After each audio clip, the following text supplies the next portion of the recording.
She moved quietly across the crowded briefing room, balancing the tray with practiced grace, her soft footsteps almost lost beneath the low hum of chatter. The air buzzed with tension, that nervous anticipation that always lingered before a mission. Most of the men hardly noticed her. Just another aide. Just another face making sure the coffee was hot and the folders neatly stacked. But when the pilot's eyes drifted up from his mission notes, they caught on something unusual, something small yet magnetic. A patch. Not the standard issue base emblem everyone else wore, but a faded, frayed insignia stitched carefully to the sleeve of her uniform jacket. He froze mid-sip, his heart thudding, because that patch wasn't decoration. It was a symbol, one he knew too well, one carried only by those who had walked through fire and come back marked forever. The moment stretched, fragile and electric. She lowered her eyes, almost as if she wished he hadn't seen, and set the tray down without a word. But in that single glance, in that single flash of recognition, the room shifted. What was she doing here, quietly fetching coffee when that patch whispered stories of survival, of blood, of loyalty? The pilot leaned back, his mind suddenly racing, and the edges of the briefing notes blurred. Because he realized this wasn't just another aide. This woman carried a secret that could change everything. And he had to know that he didn't ask right away. The mission commander droned on about coordinates, formations, fallback points. Maps flickered on the projector screen, red lines snaking across landscapes scarred by conflict. But the pilot couldn't shake the weight of that patch. It was an old squadron emblem, one that had been disbanded years ago after a disastrous ambush that left most of its members dead. He had flown cover for them once, remembered the call signs, remembered the radio chatter that cut off in screams. And here it was again, stitched onto the jacket of a woman pouring coffee like she belonged in the background. Each time she moved past him, he felt the questions burn hotter. Who was she? Why was she here? And what story lived inside her silence? After the briefing, as the pilots filed out, laughing too loudly, masking their nerves with easy bravado, he lingered. She was clearing cups, her hands steady, her face calm, but her eyes betrayed a depth he couldn't ignore. He stepped closer, lowering his voice so no one else would hear. That patch, he said, carefully, almost reverently. Where did you get it? Her hand stilled mid-motion, fingers tightening around a porcelain cup. For a heartbeat, she didn't look at him. Then, slowly, she raised her gaze. Her eyes were not the eyes of someone who had always lived in the shadows of service. They were the eyes of someone who had seen too much, carried too much, and survived. Anyway, she let out a breath, soft but heavy, and said, I earned it. The words struck him harder than he expected. He had thought maybe it was her father's, or a brother's, a keepsake worn for sentiment. But no, she earned it. That meant she had been there, in the fire, in the chaos, in the places where survival was a coin toss. He felt his chest tighten. Then, what are you doing here? He asked, his voice quieter, almost pleading. She gave a faint, tired smile. Sometimes survival doesn't come with parades. Sometimes it just leaves you here, making sure everyone else has what they need. Her words lingered in the air, bittersweet, and he couldn't look away. Because he understood, too well, the hollow victories, the invisible scars. And he knew this wasn't the end of her story. It was only the beginning that he wanted to ask. More, but footsteps echoed in the hallway, and she turned back to her work, slipping into that practiced invisibility again. Still, the image of her patch clung to his mind like a shadow. When he walked out into the night air, the scent of fuel and dust mixing heavy in his lungs, he knew one thing. He couldn't let her story remain untold. Hours later, he found himself restless in the barracks. The others were already asleep, helmets lined neatly by their bunks, boots polished as if order could protect them from chaos. But he lay awake, staring at the ceiling, the faint flicker of fluorescent lights buzzing overhead. He kept seeing her eyes, the weariness in them, the resilience. He remembered the radio static, the silence after the last call sign from her squadron. Could she really have been there that day? Could she have been one of the voices swallowed by fire? Sleep came fitfully, broken by fragments of memory. Explosions tearing through night skies, smoke spiraling, voices cut off mid-sentence. And, through it all, that patch glowing like an ember, refusing to fade. The next morning, as the sun bled pale light across the airfield, he caught sight of her again.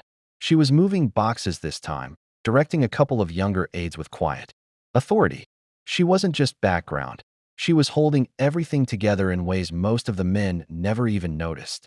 He watched her lift a crate heavier than it should have been, her arms straining but steady, and in that moment he saw the soldier beneath the surface. The one still fighting battles no one recognized. He walked over, hands shoved into his pockets, trying not to make it look like he had rehearsed the words all night. "I didn't catch your name yesterday," he said softly.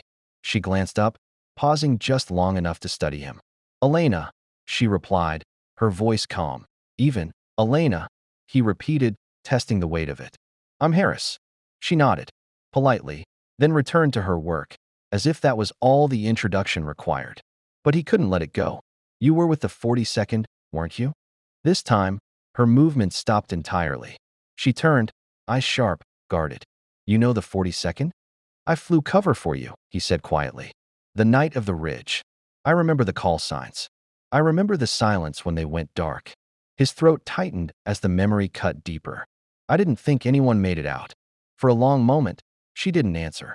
Then she set the crate down and straightened, her shoulders squared. Most didn't. There was no anger in her voice, only a raw honesty that cut sharper than blame. She looked at him like someone who had carried ghosts for far too long. And for the first time, he understood the weight behind her smile. The reason she fetched coffee with steady hands while her heart beat with battle scars. "Tell me," he whispered, almost pleading now. She shook her head. "Some stories don't want to be told. But some need to be," he countered gently. Her eyes softened for just a moment, and he thought he saw the smallest crack in her armor. She picked up another crate, lifting it with care, and walked past him without another word. But as she passed, she whispered so softly he almost thought he imagined it. "Maybe one day." That was enough to keep him hooked, enough to ignite a fire in his chest that wouldn't go out. He knew now that he couldn't walk away. Her story wasn't just hers. It was part of his too, part of the war they both carried inside. And somehow, he felt that uncovering it might just be the thing to save them both. I walked up slowly, the leather case firm in my hand. The officers watched closely now, their stance changing just a bit. Not tense, but alert. Karen tilted her head, squinting, like she couldn't quite see what I was holding. Her arms were still crossed, but I saw her smirk flicker. Just a little, without a word, I opened the case and flipped it toward the lead officer. His eyebrows rose. His lips parted, but no words came right away. He reached out, took a closer look, then slowly looked up at me. "You're with the Federal Service?" I nodded. "Yes, sir. Criminal investigator. I've been with the department for over a decade. On extended leave now, tending to my family land. Everything here is fully registered. I've got land records, livestock, tags, permits, you name it." There was a long silence. The second officer stepped forward, looked over his partner's shoulder at the badge, then at me. His tone softened instantly. "Well, that changes things." I could see the shift in their body language. A kind of respect settled in, calm, professional, but clear. They weren't dealing with some clueless farmer anymore. They were standing on the property of someone who knew the law inside and out. Someone who wasn't just honest, but trained to see through people like Karen. And that's when it happened that Karen's mouth fell open, just slightly at first. She blinked, then took a step forward. "Wait, what? You're a cop." I turned to her slowly, met her eyes for the first time that day. "No, I'm a federal agent. Or was. This is my home now." She looked like she'd been slapped by the wind. The smugness drained right off her face. She opened her mouth again, then closed it. Her voice came out shaky. I didn't know. I thought something illegal was going on." The lead officer cleared his throat, politely but firmly. "Ma'am, we didn't find anything illegal here. You may want to be more careful with your accusations in the future. Wasting emergency services on false reports is a serious matter." She stammered. "I wasn't wasting. I just didn't feel safe." I heard strange noises, and the second officer held up his hand. "We understand. But we've checked. Everything's in order. No cause for concern." Karen looked like she wanted to disappear into the ground. Her arms dropped to her sides, her jaw clenched, and her eyes flicked from me to the ground and back again. That I didn't raise my voice. Didn't mock her. I just let the silence do its work. She turned, slowly, and began walking back across the road, shoulders hunched, her head down. No more shouting. No more lectures about manure smells or tractor noise. Just the sound of her shoes crunching the gravel as she disappeared behind her fence. The officers both exhaled, then looked at me with something between apology and admiration. "You handled that well," the lead one said. "Some folks would have snapped." I gave a half smile. "Snapping's easy. Staying calm takes practice." He nodded. "Well, if you ever decide to come back into service, you'd be welcome in our department." "Appreciate it," I said. They thanked me, got back in their patrol cars, and rolled down the dirt road. The flashing lights faded behind the trees, and once again, the farm was quiet. I stood there for a long moment, looking around. Chickens clucked in the distance. The wind moved through the tall grass. My boots were still covered in dirt, my hammer still lying by the fence. The world had gone back to normal, but something had changed, not in the land, not in the animals, but in the way people looked at me. Later that day, a couple of other neighbors passed by. Folks I'd never spoken to before. One of them gave me a little wave. Another one nodded, said, "Didn't know you were with the feds." That explains the quiet confidence. I just smiled and went back to work. But the truth is, it wasn't about the badge. It wasn't about being a federal investigator or putting Karen in her place. It was about standing your ground without losing your peace. About showing that respect doesn't come from power. It comes from how you carry yourself when others try to tear you down. I didn't buy this farm to impress anyone. I bought it because I needed a life that made sense. A place that felt real. Every fence I built, every seed I planted, every early morning feeding, none of it needed approval. It just needed patience. People like Karen will always exist. They show up, loud and full of opinions, pointing fingers without knowing a thing about the person they're blaming. They try to drag you into their storm, but you don't have to join them. You can stay calm, stand tall, and let the truth speak, louder than their noise.